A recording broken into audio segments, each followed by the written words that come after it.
Frost can generate electricity when bent or twisted. Ice does not typically show up in conversations about electricity. A new study reports that ordinary frozen water generates electric charge when it bends, and the measured response is on the same order as benchmark electroceramics, such as titanium dioxide and strontium titanate.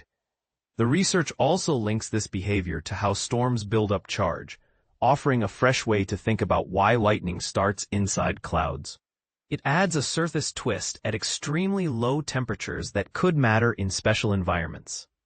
https://news, Heat Meets Light, a new way to supercharge solar power. Ice and flexo-electricity. Scientists call this effect flexo-electricity, the coupling between electric polarization and strain gradients in an insulator. A comprehensive review explains why any solid can show some flexo-electric response when bent unevenly or shaped with strong curvature.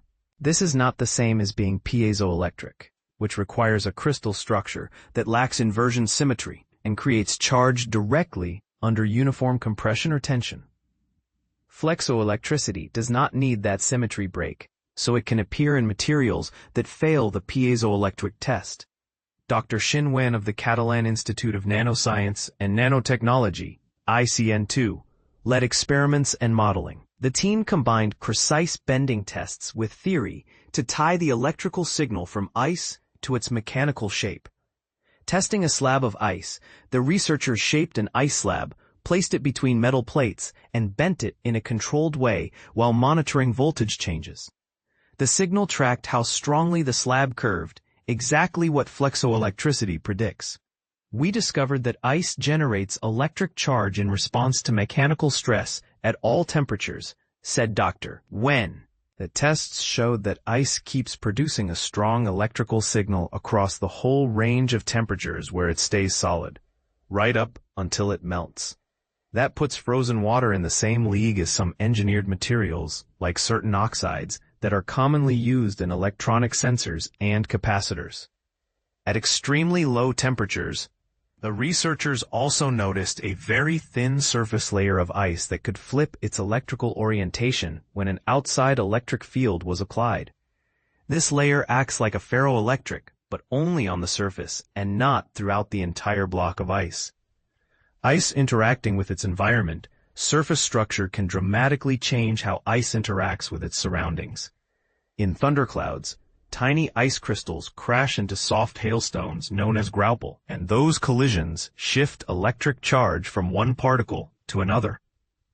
Studies have shown that these encounters separate charge in ways dependent on temperature, building up electric fields that allow lightning to form. Flexo-electricity offers an additional microphysical pathway for particles to charge up during bouncy, irregular impacts that bend and twist their surfaces. The new measurements match the scale of charge transfers inferred for real collisions, helping link lab physics to storm electrification without requiring piezoelectricity. A clear overview from NOAA outlines how separate charge regions form in a storm, build an electric field, and trigger a lightning discharge. The present work slides a mechanical bending effect into that picture, adding a way for collisions to do electrical work when particles deform unevenly. This matters most in the mixed-phase region of a storm, where supercooled droplets coat graupel and ice crystals ricochet through updrafts. Non-uniform stresses there are normal, so a bending-driven mechanism is a natural candidate. Ice Power's new electricity tech ice is cheap to make, molds easily, and is abundant in cold places. Flexo-electric transduction could let engineers build simple sensors or pressure-to-voltage converters in situ, using water and metal contacts without high-temperature processing or rare elements.